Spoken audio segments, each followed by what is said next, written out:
আসসালামু আলাইকুম। HSC pass করার পর জার্মানিতে ব্যাচেলার্স করতে আসার জন্য আর কি প্রসেস আপনাকে বাংলাদেশে কমপ্লিট করতে হবে অথবা ওভারঅল রিকোয়ারমেন্টগুলো কি স্টেপ বাই স্টেপ যে ধাপগুলো আছে সেগুলো আপনি কিভাবে ফলো করবেন, এই যাবতীয় সব কিছু নিয়ে আমরা রাকিবুল অন পয়েন্টের পক্ষ থেকে step by step guide for bachelors to study in Germany নামে একটি ব্র্যান্ড নিউ প্লেলিস্ট চালু করেছি। এই প্লেলিস্টের আমরা প্রথম এপিসোডে মানে আজকের এপিসোডে আমরা ওভারঅল রিকোয়ারমেন্ট নিয়ে কথা বলবো, অ্যাডভান্টেজ ডিসঅ্যাডভান্টেজ নিয়ে কথা বলবো, নতুন অ্যাপয়েন্টমেন্ট সিস্টেমটা কিভাবে কাজ করে, ওল্ড অ্যাপয়েন্টমেন্ট সিস্টেমটার পরে নাকি আগে সেগুলো নিয়ে আমরা বিস্তারিত আলোচনা করব।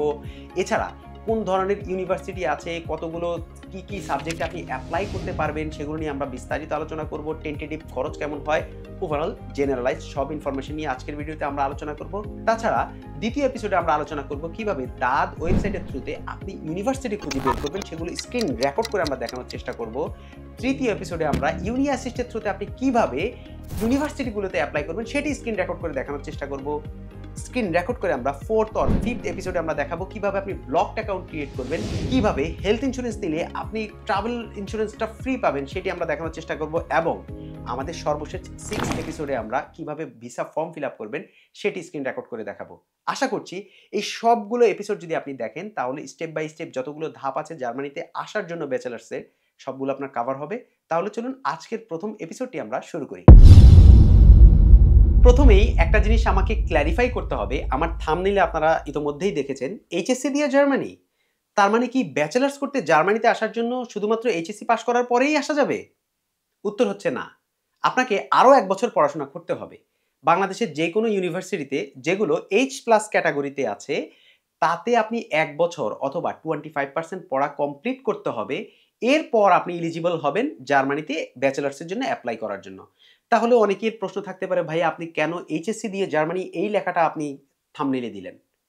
কারণ হচ্ছে অনেকেই আসলে জানে না যে 13th গ্রেড কি। তার মানে আপনি এইচএসসি পাস করার পর যে ইউনিভার্সিটিতে আরও 1 বছর পড়াশোনা করতে হবে সেটা অনেকেই জানে না। সো না জানার কারণে সবাই মনে করে এইচএসসির পরেই চলে আসা যায়। সো তাদের জন্যই এইচএসসি দিয়েই জার্মানি দেয়া, যাতে করে তারা এই ভিডিওর ভিতরে এসেই তারা বুঝতে পারে ও আমাকে আরও 1 বছর ইউনিভার্সিটিতে পড়াশোনা করতে হবে। ওকে, সো এখন একটা প্রশ্ন আসবে, H+ ক্যাটাগরি ইউনিভার্সিটি কিভাবে বুঝবো ভাইয়া? ইস্ট ওয়েস্ট ইউনিভার্সিটি কি H+ ক্যাটাগরিতে পড়ে? ন্যাশনাল ইউনিভার্সিটি কি H+ ক্যাটাগরিতে পড়ে? ও ভাইয়া আমি তো ব্র্যাকে পড়ি, সেটা কি H+ ক্যাটাগরিতে আছে?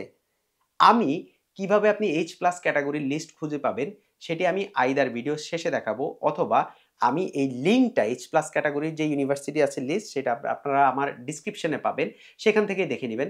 তবে শুধু একটা অ্যান্সার দেই, বাংলাদেশের ন্যাশনাল ইউনিভার্সিটি সেটা H+ ক্যাটাগরিতে পড়ে এবং এই H+ ক্যাটাগরির ইউনিভার্সিটি হলেই আপনি সেখানে 1 বছর পড়াশোনা কমপ্লিট করলে আপনি জার্মানিতে ব্যাচেলার্স করতে আসার জন্য এলিজিবল। আমরা আবারও সামারি করে বলি, এইচএসসি দিয়ে জার্মানিতে ব্যাচেলার্স করতে আসা যায় না। বাংলাদেশে H+ ক্যাটাগরি লিস্টের ইউনিভার্সিটিতে 1 বছর অথবা 25% পড়াশোনা কমপ্লিট করলে তারপর আসা যায়। আপনারা যারা জার্মান এম্বাসি বাংলাদেশের কার্যকলাপ সম্পর্কে অবগত তারা অনেকেই এখন প্রশ্ন করতে পারবেন, এই বেটা এখন কেন ভিডিও বানায়? আরে এখন তো অ্যাপয়েন্টমেন্ট নেয়াই বন্ধ।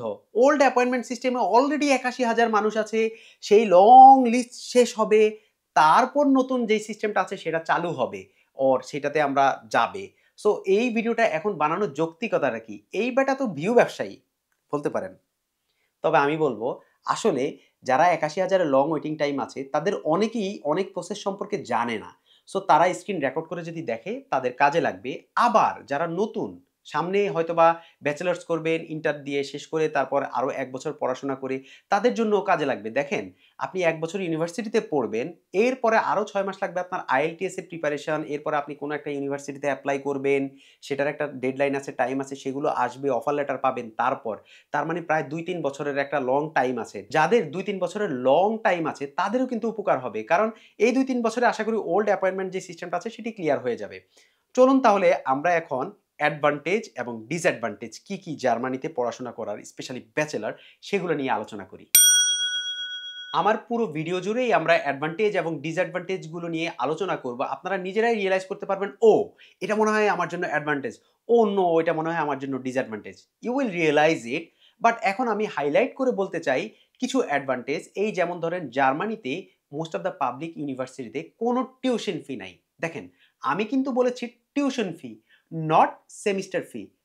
টিউশন ফি হচ্ছে যেটা আপনার একটা নির্ধারিত কোর্স ফি দিতে হয় প্রত্যেক মাসে মাসে, সেটা হচ্ছে টিউশন ফি। সেটা জার্মানিতে ফ্রি। তবে এই যে ৬ মাসের একটা সেমিস্টার, সেমিস্টারের শুরুতে অ্যাডমিশন ফি এর মতো একটা নির্দিষ্ট ফি দিতে হয়। সেটা হচ্ছে ধরেন কোথাও ২৮০, কোথাও ৩৫০, কোথাও ৪০০। ধরেন ২৫০ থেকে ৪০০ র ভিতরে একটা সেমিস্টার ফি ৬ মাসে একবার দিতে হবে। সেটা দিতে হয়। আবার এই সেমিস্টার ফির ভিতরে আপনার দেখা গেছে পাবলিক যে ট্রান্সপোর্ট আছে যেমন বাস, ট্রেন, ট্রাম এগুলো সবকিছু কভার করে ফ্রি। সো এটা হচ্ছে একটা অ্যাডভান্টেজ আমরা বলতে পারি। আরেকটা অ্যাডভান্টেজ হচ্ছে জার্মানির এডুকেশন কোয়ালিটি কিন্তু টপ নচ ওয়ার্ল্ডের মধ্যে। সো এটা অ্যাডভান্টেজ। আর ডিসঅ্যাডভান্টেজটা হচ্ছে ইসিটিএস অনেক বেশি। মানে ক্রেডিট অনেক বেশি করতে হয়। আমাদের বাংলাদেশে যেমন ১৪০, ৫০ বা ৬০ হয় ম্যাক্সিমাম ব্যাচেলর কমপ্লিট করার জন্য। এখানে ১৮০ থেকে ২১০ ক্রেডিট, প্রায় মোস্ট অফ দ্য কেসে ২১০ ইসিটিএস কমপ্লিট করতে হয়। এইজন্য হচ্ছে আপনার লেন্দি অনেক বছর লাগে পড়াশোনা শেষ করতে। এইটা একটা প্রবলেম। আদার দ্যান দ্যাট আমরা আরো কিছু অ্যাডভান্টেজও কিন্তু আছে এবং কিছু ডিসঅ্যাডভান্টেজও আছে। আমরা যেগুলো হচ্ছে পুরো ভিডিও জুড়ে আলোচনা করব। আপনারা খুঁজে পাবেন যে এটা অ্যাডভান্টেজ এবং ডিসঅ্যাডভান্টেজ। তাহলে চলুন এখন আমরা আলোচনা করি জার্মানিতে ব্যাচেলর্স করতে আসার জন্য জার্মান ল্যাঙ্গুয়েজ কি আপনার শেখা লাগবে কিনা? জার্মান ল্যাঙ্গুয়েজ লাগবে নাকি আইএলটিএস দিলেই হবে? সেটা বোঝার আগে আমরা আরো একটা জিনিস বোঝার চেষ্টা করি। জার্মানিতে মূলত ব্যাচেলার্স কোন ল্যাঙ্গুয়েজে বেশি হয়? মূলত মোস্ট অফ দ্য প্রোগ্রাম হচ্ছে জার্মান ল্যাঙ্গুয়েজে। আর এই জার্মান ল্যাঙ্গুয়েজ প্রোগ্রামগুলোতে যদি আপনি আসতে চান, তাহলে আপনাকে স্টুডেন্ট কলিগ করতে হবে। সেটা হচ্ছে আপনি এখানেই জার্মানিতেই আসবেন, এসে স্টুডেন্ট কলিগ ১ম ৬ মাস করবেন। সেখানে আপনি জার্মান ল্যাঙ্গুয়েজ শিখবেন B1 অথবা C1 based on your bachelor program. আপনি সেটা পাস করার পরে তারপরে হচ্ছে আপনি জার্মান ল্যাঙ্গুয়েজে ব্যাচেলার্স প্রোগ্রাম করতে পারবেন। এছাড়া আছে ইন্টারন্যাশনাল প্রোগ্রাম, যেটা হচ্ছে ইংলিশ ল্যাঙ্গুয়েজে পড়ানো হয় ব্যাচেলার্স। তার মানে আপনি যদি ইংলিশ ল্যাঙ্গুয়েজের ব্যাচেলার্স প্রোগ্রামে আসতে চান, তাহলে আপনাকে শুধুমাত্র আইএলটিএস দিলেই হবে। তবে এখানে একটা জিনিস মাথায় রাখবেন, এইচএসসি পাস করার পর এইচ প্লাস ক্যাটাগরিতে ১ বছর পড়া কমপ্লিট করার পরে আইএলটিএস দিয়ে এরপর আপনি ইন্টারন্যাশনাল ব্যাচেলার্স যে প্রোগ্রাম আছে সেটাতে আসতে পারবেন ইংলিশ ল্যাঙ্গুয়েজ কোর্সে। আচ্ছা, এখন আমরা বুঝলাম যে ওকে ভাইয়া, যে ল্যাঙ্গুয়েজ আমি বুঝলাম, ধরেন আপনি আসবেন হচ্ছে ইংলিশ ল্যাঙ্গুয়েজে। এখন তাহলে কি, কি ধরনের ইউনিভার্সিটি আছে জার্মানিতে? চলুন আমরা সেটা নিয়ে আলোচনা করি। জার্মানিতে মূলত ২ ধরনের বিশ্ববিদ্যালয় আছে। একটা হচ্ছে ইউনিভার্সিটি, যেটা হচ্ছে রিসার্চের উপরে মোর ফোকাস থাকে। আরেকটা হচ্ছে ইউনিভার্সিটি অফ অ্যাপ্লাইড সায়েন্স, যেটা হচ্ছে মোর ফোকাসড অন প্র্যাকটিক্যাল। সো আপনি ২ টাতেই যেতে পারেন যেই প্রোগ্রাম আপনার ভালো লাগে। চলুন আমরা এবার তাহলে কথা বলি রিকোয়ারমেন্ট গুলোকে কি। ধরেন ইংলিশ টটে আপনি আসবেন।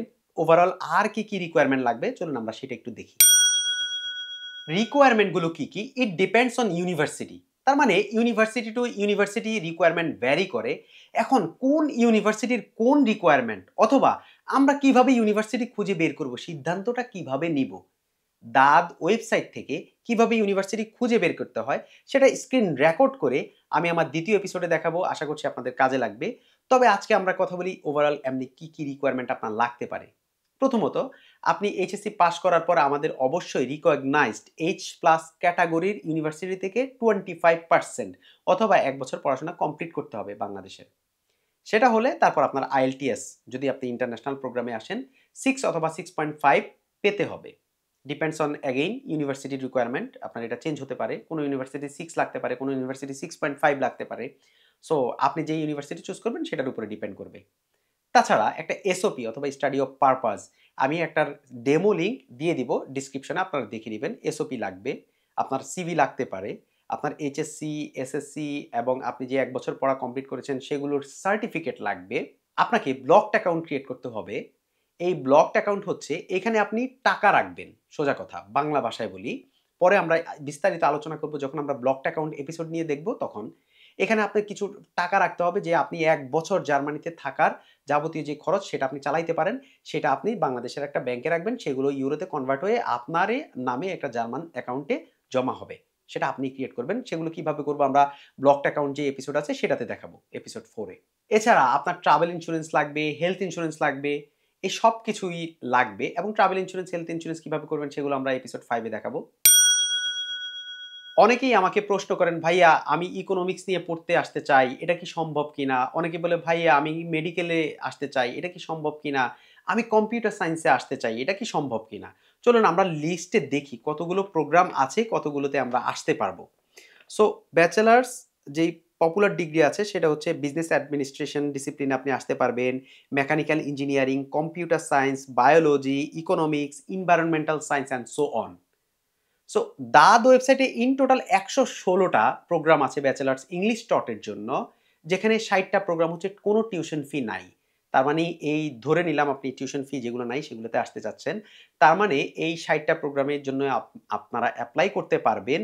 কিভাবে আপনারা খুঁজে বের করবেন সেটা আমি স্ক্রিন রেকর্ড করে দ্বিতীয় এপিসোডে দেখাবো। সো আশা করছি আপনারা আজকে টোটাল একটা ধারণা পেলেন। যারা কিছুই জানতেন না জার্মানিতে ব্যাচেলার্স করতে আসার জন্য একটা কিক স্টার্ট হলো। কিছু জানলেন। পরবর্তী এপিসোডগুলোতে আমরা আরো ইন ডেপথে ঢুকবো। প্রত্যেকটা স্টেপগুলো সম্পর্কে জানবো স্ক্রিন রেকর্ডের মাধ্যমে। সো যদি আপনাদের কাজে লাগে আমার চ্যানেলটি সাবস্ক্রাইব করার জন্য আপনাদের রিকোয়েস্ট থাকলো। চলেন আমরা এবারে দেখি H+ ক্যাটাগরির যে ইউনিভার্সিটিগুলো আছে বাংলাদেশের। মানে বাংলাদেশের কোন ইউনিভার্সিটিতে আপনি পড়লে এখানে আপনার কোনো সার্টিফিকেশনের প্রবলেম হবে না। সেই লিস্টটা কোথায় পাবেন সেটা স্ক্রিন রেকর্ডের মাধ্যমে দেখি এবং এই দেখার মাধ্যমে আমাদের ভিডিওটি শেষ হবে। সো প্রথমে আমরা গুগলে এসে লিখব H+ আনাবিন ইউনিভার্সিটি লিস্ট। এটা লিখলে আমরা এরকম আইদার ডিগ্রিওয়ালা.com এটাতে ঢুকতে পারি অর আনাবিন ইউনিভার্সিটি লিস্ট এটাতে ঢুকতে পারি, যেটা আপনাদের ভালো হয়। এইটাখানে ঢুকলে আপনারা এইরকম লিস্টটা পেয়ে যাবেন। সো দেখেন এখানে ইউনিভার্সিটি অফ কুমিল্লা যেটা হচ্ছে পাবলিক ইউনিভার্সিটি, এটা দেয়া আছে যে H-, তার মানে হচ্ছে এই যে কুমিল্লা ইনস্টিটিউশন যেটা আছে সেইটা হচ্ছে আমরা রিকগনাইজড না। আর যেটা H+, Ahsanullah university of science and technology, এটা দেখেন H+, তার মানে এটা হচ্ছে রিকগনাইজড। আবার আমরা যদি একটু নিচে যাই দেখবেন H+- এইরকম আছে। যেমন এই যে এটা বিজিসি ট্রাস্ট ইউনিভার্সিটি বাংলাদেশ চিটং, এটা প্লাস মাইনাস। এই প্লাস মাইনাসের মিনিং হচ্ছে আপনার ইউনিভার্সিটির কিছু প্রোগ্রাম, কিছু ডিগ্রি এখানে রিকগনাইজড, আবার কিছু ডিগ্রি রিকগনাইজড না। সো সেটা আপনাকে জেনে নিতে হবে যে আপনার ইউনিভার্সিটি রিকগনাইজড অর রিকগনাইজড না কিনা। এইটা হচ্ছে এমনি একটা প্রাইভেট কোম্পানি, আর এটা হচ্ছে কিন্তু একটা বাংলাদেশী আমাদের পরিচিত একজন ভাইয়ের। আপনারা চাইলে এই ডিগ্রিওয়ালা.com এও দেখতে পারেন। ইভেন এখানে স্টেপ বাই স্টেপ অনেক কিছু আলোচনা করেছেন উনারা, এবং এখানে তারা বলেও দিয়েছে যে বি কেয়ারফুল অ্যাবাউট H+। শুধুমাত্র H+ হলেই যে আপনার ইউনিভার্সিটি একেবারে আপনি পজিটিভ আপনি ধরবেন, আ না এটা সবসময় হয় না। সো এখানে পড়লেই বুঝবেন যে এটা আপনার হয়তোবা ওকে, আপনার অ্যাসেসমেন্টের জন্য H+ টা ওকে, কিন্তু ফাইনাল অ্যাসেসমেন্টের পরে এমনও হইতে পারে আপনার যেই পড়াশোনা করছেন সেটা কোয়ালিফাইড নাও হইতে পারে। বাট ইন জেনারেলি মোটামুটি H+ ইউনিভার্সিটি সবগুলাতেই এই ধরনের প্রবলেম হয় না। মোটামুটি বলা যায় যে আপনার ডিগ্রিটা অ্যাকসেপ্টেড হবে। তার মানে হচ্ছে আপনি এইচএসসির পর এই ইউনিভার্সিটিতে যে ১ বছর পড়াশোনা করবেন, H+ দেখে ইউনিভার্সিটিগুলোতে পড়াশোনা করলেই আপনার হয়ে যাবে। নো ম্যাটার এটা কি অতীশ দীপঙ্কর নাকি আহসানুল্লাহ, ইট ডাজন্ট ম্যাটার। এই তো, এটাই। তবে আপনারা যদি আরেকটু ব্যাকে আসেন, আনাবিন এইটা হচ্ছে অরিজিনাল লিস্ট। আনাবিনের যে অরিজিনাল লিস্টটা আছে। এইখানেও আপনি চাইলেই এটাকে ট্রান্সলেট করে নিতে পারেন। ট্রান্সলেট করে আপনি এখানে কান্ট্রি বাংলাদেশ। এরপর হচ্ছে আপনি এখানে প্লেস দিতে পারেন, ইনস্টিটিউশন টাইপ দিতে পারেন। দিয়েও আপনি দেখতে পারবেন এই যে দেখেন বাংলাদেশ দিয়েছি। আমাদের এখানে চলে আসছে আশা ইউনিভার্সিটি, এটা H+ এ আছে। ইউনিভার্সিটি অফ কুমিল্লা H- এ আছে। এখান থেকেও আপনি দেখতে পারবেন এবং এইটা হচ্ছে মোস্ট অথেন্টিক।